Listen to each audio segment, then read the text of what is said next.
This video is sponsored by Squarespace.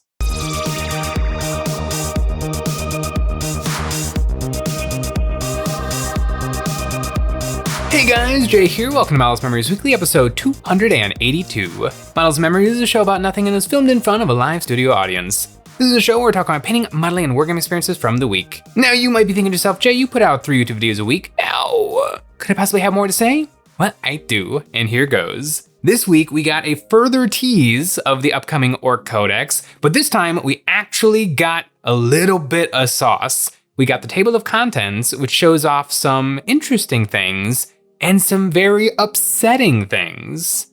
And I did a little bit of painting. This upcoming Ork Codex has taken so long to come out that I have been going to the Games Workshop website every single day looking for all the little tidbits. And if you guys need a website of your very own, then today's sponsor Squarespace is here to help with that. Squarespace allows anyone to design the website of their dreams with the most powerful and easiest design tools in the industry, like Design Blueprint. Using AI technology empowers anyone to build a more personalized website tailored to their needs, crafting a bespoke digital identity. Choose from a professionally curated selection of styling options to build a unique online presence from the ground up. Squarespace makes sure it's easy to launch your website and get discovered fast with integrated optimized SEO tools, so you show up more often to more people and grow the way you want. With Squarespace, it's never been easier to set up a unique online storefront. Whether your services are physical, digital, or service-based, selling your wares has never been easier. Squarespace offers an unmatched ability to showcase your unique wares with images, videos, reviews, and add-ons, all capped off with their seamless checkout tools, letting your customers use whatever system they prefer, whether Klarna, ACH Direct Deposit, Apple Pay, Afterpay, or ClearPay. Squarespace offers a 14-day free trial for you to dip your feet into and test the waters, and ready to dive in head first, you can go to squarespace.com/EonsOfBattle or follow the link in the description to get 10% off your first purchase of a website or domain. I don't know if Games Workshop planned it this way, but with the last tease of the Ork Codex, they showed off the table of contents, and presumably they wanted to show this off, but this little look gave us some insight into what's coming and what's going in the Ork Codex, and some things are going. I didn't think they would axe any more Ork units. In 10th edition, a whole bunch of stuff got axed, but it was all stuff that kind of made sense, like all of the Forge World, some of the resin characters that have sort of been sold and sort of not been sold. A bunch of characters like Boss Snickrot got like updated into plastics. Like I felt like Orks had finally made the switch from like old school Warhammer into proper new school Warhammer. And Orks are one of the biggest factions already. And so I thought that the Orks were all Dunyan Rings. But it turns out that there was a couple more little changes that Games Workshop intended to make. Looking through the table of contents at the data sheets, there were a couple of data sheets missing. The 2 big ones, Lootas and Burnas. Now, I guess theoretically, this was at the bottom of the page, although it did look like everything. But it may be magically, if you turn that page, there's a continuation of the data sheets that would have 3 more entries, but probably not. It looks like Lootas and Burnas have gone to Legends, which seems kind of nuts. Like, Lootas and Burnas are old, but they're Lootas and Burnas. They're kind of big deals in the Orks. Like, they've existed for so long. Their plastic kits, although very old, are pretty darn good. Like, I've been burned so many times by Burnas. I've been looted so many times by Lootas. The rules for Luta def guns have changed so many times. I think back in like 6th and 7th edition, you had to roll randomly to see how many shots each actual def gun got. In 10th edition, the def gun was just kind of good. I think it was strength 9 or 10. Like, yeah, it only hit on 6s. It actually almost only hit on 6s. And it might have had heavy so that you could get it down to 5 if you didn't move, but in 10th edition, heavy was probably the least used keyword of all time because nothing ever held still. But it was, you could zap apart a couple of Space Marines every once in a while. They were really cheap at 50 points for 5. Like, Lootas were pretty good. And I did love the look of an Ork that's just absolutely covered in like a gun rig. I love the idea of the Lootas just loving noise, and so they just make their guns as loud as humanly possible. The Luta, there's something to a Luta. I'm really shocked that the Luta Burnas seemingly aren't getting updated. They're just getting axed. And Games Workshop has hinted at, teased that Legends is going to be more of a real thing in 11th than it was in 10th.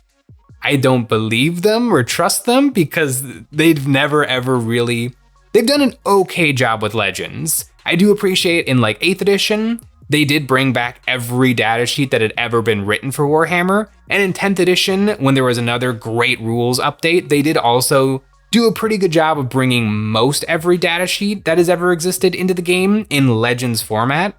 But typically Legend is just kind of considered dead. Like very few people actually play with Legends rules. They're typically not allowed in tournament settings. Although I do wonder if many people try. Like if you just message your TO before the game and say, oh, can I bring this? I feel like they're probably gonna say yes. But in general, Legends does mean kinda gone. And the Luta and the Burna being gone is just a little shocking. Like I feel like the kits were kind of fine. Like if Games Workshop just wanted to hang on to them and sell them until they come out with a new refresh plastic Luta Burna, I feel like that would have been okay. I feel like that would have been acceptable, but maybe it's because they've finally gotten rid of the old 1999 Ork Boy kit, and that was the kit that was kind of designed with the Luta Burna, so all the parts were interchangeable. And I guess since that OG kit is gone, but the Luta Burnas, it did come with the arms and legs and stuff you needed to build them, so I don't know, that one really seems weird to me. One other little change that we got is it looks like the Runtherd has been yanked out of the Gretchen box and is now just its own standalone character, which, fine, that seems interesting. It seems like probably the Runtherd will have some extra rules for Gretchen, probably something a little bit like Apothecaries where he can bring Gretchen back into the squad if I had to guess. So that's an interesting little change. And then the other slightly bigger change is all of the different buggies have seemed to have gotten squashed into one datasheet called War Buggy, except for the Ruckatruck Squig Buggy, which is the indirect fire one that's arguably good. At least it's like 30 points more expensive than the other ones. And it does have indirect fire. It's like D6 plus something blast, strength. Was it strength 9, AP 1? Like the AP was really low, I remember, but I don't remember a lot of people taking it, but it was the one that was kind of okay. Looks like the Boomdaka Snazwagon, the Custom Boosta Blasta, the Megatrack Scrapjet, and the Shock Jump Dragsta have all been combined into one datasheet War Buggy. Now we haven't gotten to see that datasheet, and so I don't know if all of these different war gear options and abilities are going to be in that one datasheet, so that they still sort of exist. They've just been, I guess, put into a single drop-down menu. I don't know exactly how this consolidation is happening, but I kind of hope that the Shock Jump Dragsta gets to keep its teleportation rule, because even though it wasn't good, just being able to teleport this like strength 7 vehicle all over the place was kind of neat. That one was fine. The other ones, the Boom Daka Schnazwagon, the Custom Boosta Blasta, the Megatrack Scrapjet, they were all pretty bad. They didn't really do much. They all had like kind of okay guns that just never landed because orcs hit on 5s. So I think that's probably fine if all of those get consolidated into hopefully a little bit more of a usable datasheet. And I mean, it was just obnoxious that there was 5. There was 5 buggies. I don't even know why Games Workshop made so many of them. I guess I like to think that like their designer just made all of these things, and then they're like, well, we can't pick. Like they all have something really cool about them. So they just decided to go ahead and turn all of them into a plastic kit with rules. Although it's a little annoying that all of these buggies that don't matter get to exist in the game, but the Lutas and the Burnas don't. I'm a little upset about the Luta and the Burna because they're really cool. I got some Lutas. I have Lutas and Burnas somewhere. I've got the new on sprue. And I guess potentially I have Legends rules to use them with, but I don't know, it seems a little weird. But speaking of things that are weird, also looking at the Ork Codex, there's going to be 15 detachments, which is intense. Now, to be fair, a lot of these attachments are ones that already exist and are either going to get reprinted in the new codex or are going to get printed and changed slightly in the new codex. But 15, that's a lot. That is a whole heck of a lot. Even if most of those are 1-point attachments, that's going to take some serious time to like figure out. I remember when the Black Templar Codex supplement came out in 10th edition, and it had a grand total of 3 detachments. And it was detachments built around the very worst data sheets in Black Templars. And so It took about 2 days for the community to figure out that it was garbage, but 15 detachments. That's gonna take some serious time to just figure out how that wants to play and all of the different things that you can do with it. And even if most of them are 1-point detachments, like there's still like, okay, well, was Warhorde plus Take It All? Like all of these different combinations that you can run to see what gives you the absolute best bang for your detachment point bucks. I don't know, that does seem really good. I'm excited to see so many rules being available to the orcs. I really hope that the Big Hunt detachment, like I really want to play with a whole bunch of the what are the tank hunting boys? They're the beast snagas. Like I want 50 beast snagas and a gargantuan squigoth. And that detachment, it wasn't like a super top tier orc detachment, but it did have some pretty darn good rules. And it really helped the beast snaga bosses pop off. So I really hope that makes the transition into Orc Codex 11th edition. And it's still pretty good and pretty usable because I want to put a gargantuan squigoth on the table and see it do some serious business. So 15 detachments, that definitely seems to bode well for the codexes coming in 11th edition. Which Games Workshop really has to get a move on. There's like 24 factions. And I don't even remember if that includes all of the different colors of Space Marines that they write codex supplements for. So I'm really hoping that Black Templar can get a little something because currently still we have no detachments. Our 3 real detachments are really bad and our 3 1-point detachments are also really bad. It's hard to play Black Templars. Our rules are all over the place. But hopefully, I mean, if we get, I'll be generous. Only give us 10. Only give us 10 detachments for just our color of Space Marines. And I would be perfectly happy with that. But speaking of my Black Templars, I got a little painting done. I kit bashed up this little Space Marine Lieutenant. It is built out of the bones of a Sword Brethren, and then I gave it a Power Fist and a mastercrafted bolt rifle, and I finally got some paint on this sucker. I originally kit bashed this guy because I wanted to run a 10-man squad of intercessors with the Lieutenant for the lethal hits that he generates, and I took it in game a couple of times and it wasn't great. It was actually, it performed well. It did a good job. 10 Space Marines or 10 Space Marines. It was just a little bit of a point sink for what I was using it for, which was essentially to stand on the home field objective for turn 1 and 2, and then kind of scooch out into the game late game to like hop on the midfield objective. And it did okay, but it didn't super jimmy jams and flimma flams, so I ended up reducing it down to just a regular naked 5-man squad of intercessors. And this guy kind of went back to the shelf. But recently I was looking at the shelf and I wanted to do some high quality painting, so I just picked this sucker up. And I've got him about half done. The only thing left is his bolt rifle and his cape. And a few more odds and ends. A couple of his buckles aren't picked out, a couple of his purity seals aren't hit. But I do really like how this guy is coming along. I've been doing a lot of army painting recently and just cranking things out. And so it's felt good to pour some serious love and attention and time into one figure. And it's always easiest for me to do that on Black Templars just because I have so much experience painting these guys. I got some classic hot rod flames on his red Power Fist. I actually hand painted the brownish colors on his shoulder pads.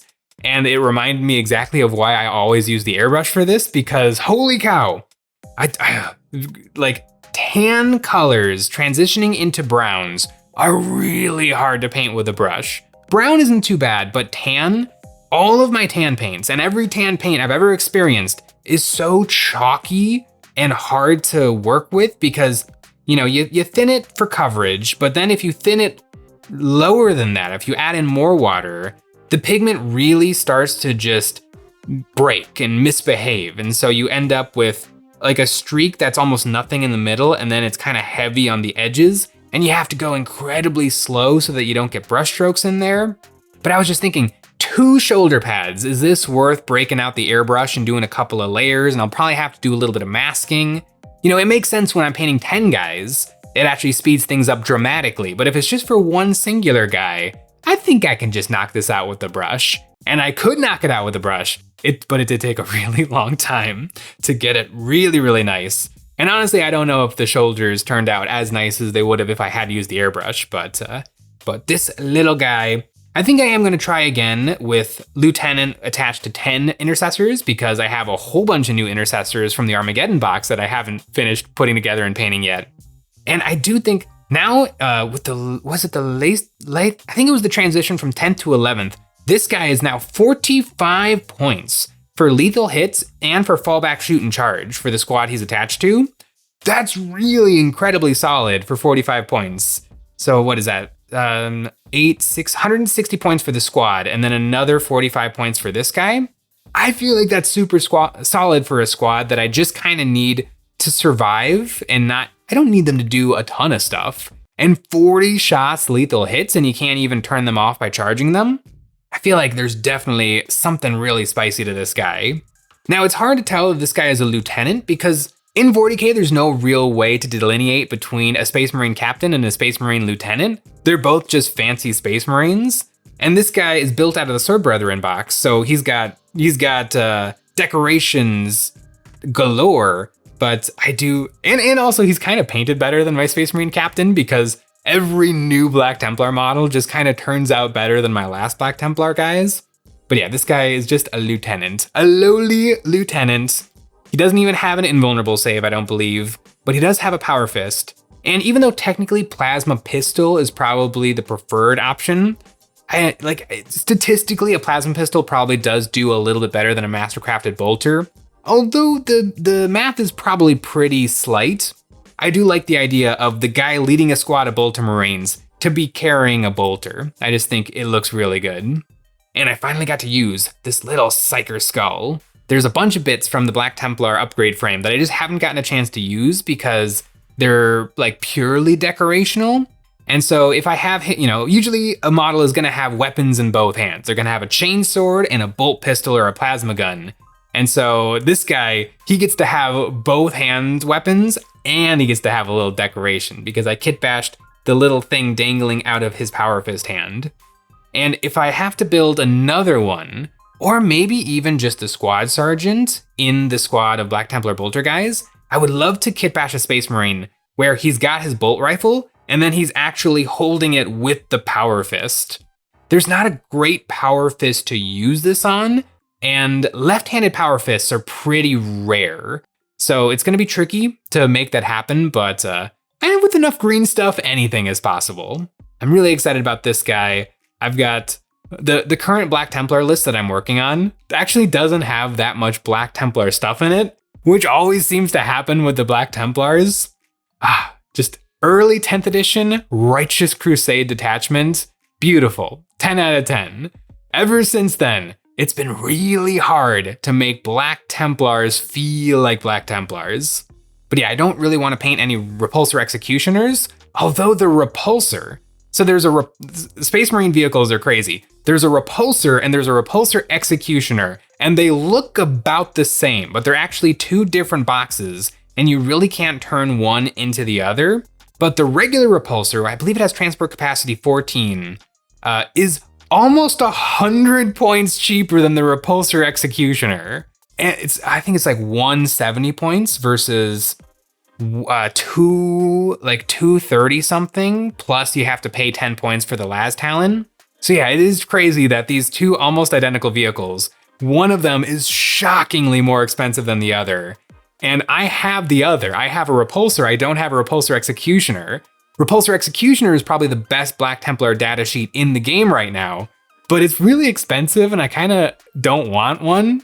And really I would want two to really be running a list that is optimized for Black Templars.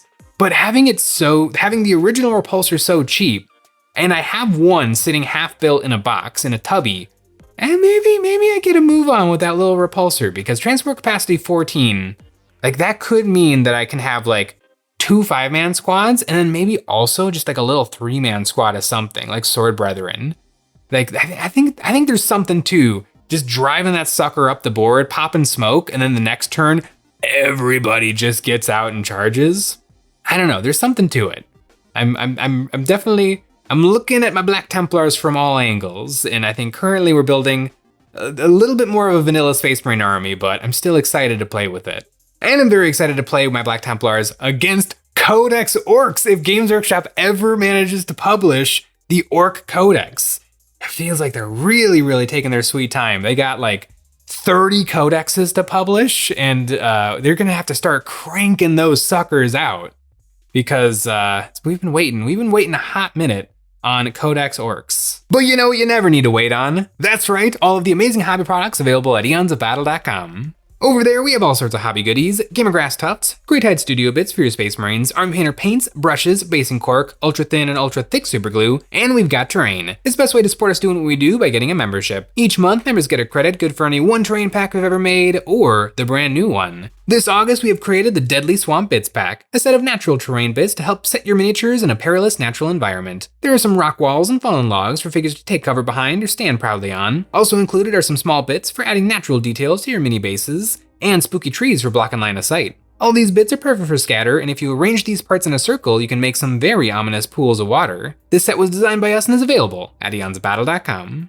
Even though I have many thousands of points of painted Black Templars, I still feel like I'm behind because I have 2 Vindicators that I want to paint, and then I have 10 Intercessors that I want to paint. Gotta finish that Lieutenant, and then I also have 2 squads of Inceptors, of Boltstorm Inceptors on my painting desk right now. And I almost feel like I have to finish painting all of it before I get to play the Black Templar list that I really want to run. I mean, I could run my old tournament list, although not every model in that list was fully painted either. I don't know, 40k is always a challenge to get on the tabletop, but it's a challenge I am ready for. Thanks for watching.